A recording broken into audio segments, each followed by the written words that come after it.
We are looking at how to pronounce this word, as well as how to say more interesting and related words, both in British English and in American English, as the pronunciations are different here.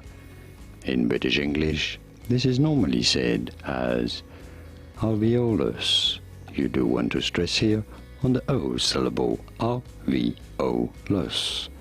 Alveolus. In American English, however, it is normally said as alveolus, alveolus, and a stress on the V syllable, alveolus, in American English versus alveolus.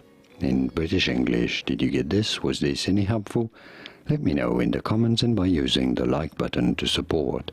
Here are more videos on how to pronounce more words in English whose pronunciations aren't exactly always obvious. I'll see you there to learn more.